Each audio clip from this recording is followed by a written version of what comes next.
is a Fox News alert. President Obama defending the nuclear deal with Iran at the White House this morning. President calling it the release of 4 Americans, one of them Washington Post former Tehran bureau chief Jason Rezaian, on a plane out of Iranian airspace. President calling him a courageous journalist for the Washington Post, and that he embodied the brave spirit of freedom of the press. A fast-moving day. Joining us now to talk about this, Kristen Soltis Anderson, a Republican pollster and columnist for the Washington Examiner, and Kirsten Powers, a columnist for USA Today and the Daily Beast, and a Fox News contributor. That sounded very much like a victory lap for a president who has been hammered by the Republicans for even doing the nuclear deal with Iran, and it comes against the backdrop of the release of at least 4 Americans who essentially had been held hostage. Certainly. I mean, this has been a week of President Obama sort of sounding very upbeat and positive about the state of his administration and the things his administration has accomplished. And of course, Republicans, and in many ways the polls, sort of tell a little bit of a different story. Here, this was a bit of the mission accomplished, standing on the aircraft carrier moment for President Obama. But let's not forget that in the Middle East right now, you still have nations like Saudi Arabia that are severing diplomatic ties with Iran. This story is not over. Kirsten, the president said only briefly that the U.S. was releasing 7 Iranian prisoners who were not involved in terrorism, were involved in sanction violations and so forth. It sounded to me like he was anticipating and responding to the way he's been getting hammered by the GOP over what is essentially a prisoner swap, though the White House doesn't call it that. Right. So he cast this. This is a day of victory for diplomacy, and I think that that's probably right, at least as it relates to the sailors, which he talked about how they were released very quickly because of the diplomatic improvement with Iran.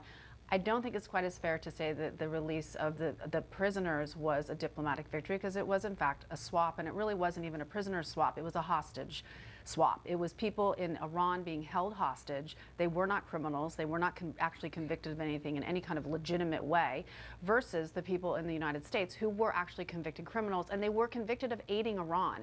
Let's remember, if he wants to say it wasn't terrorism, these were people that were sending technology to Iran in violation of U.S. sanctions, in one case hacking on behalf of Iran. So these were not some minor criminals, and they were legitimately found guilty, versus the American hostages who were being held hostage essentially for being Americans. Right, and I want to take a moment to focus on Jason Rezaian. The tragedy of this guy having to spend 18 months in an Iranian prison where he was mistreated, and he has been in declining health, and that he was doing his job. He was a reporter who talked to people both inside and outside Iran. The charges against him so bogus, the trial was conducted in secrecy. And as the political debate begins to swirl, I don't want to lose sight of the bravery of this correspondent.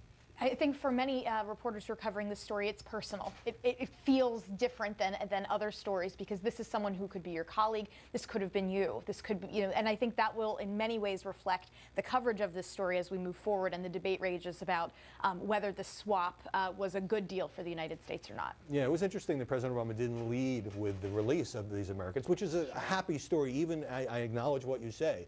The fact that it was done to release people who were convicted criminals in the U.S. for people who essentially were taken hostage by this Iranian regime, that's a pretty happy occasion, at least as far as Americans getting their freedom. But the president made that second because he was so determined to defend the nuclear deal with Iran, which he says is working. Well, I think he was also determined to cast this as a diplomatic victory. And so he's trying to cast this swap as a diplomatic victory that is a result of the deal. And so he's setting up this framework to talk about, see, we did this deal, and now look at these good things that have come from it, when in fact there's nothing to suggest this deal had anything to do with it. It wasn't part of the deal. It's true that Kerry did raise this in negotiations, but it was not part of the deal, and the reason that they were released is because of this swap. It's not because of, it's not a diplomatic victory. And so, you know what, I agree with you. It's a good thing. I'm glad these people are coming home. He just shouldn't try to cast it as something that's a result of the Iranian deal, because there's nothing to suggest that that's even true. Well, we will have more on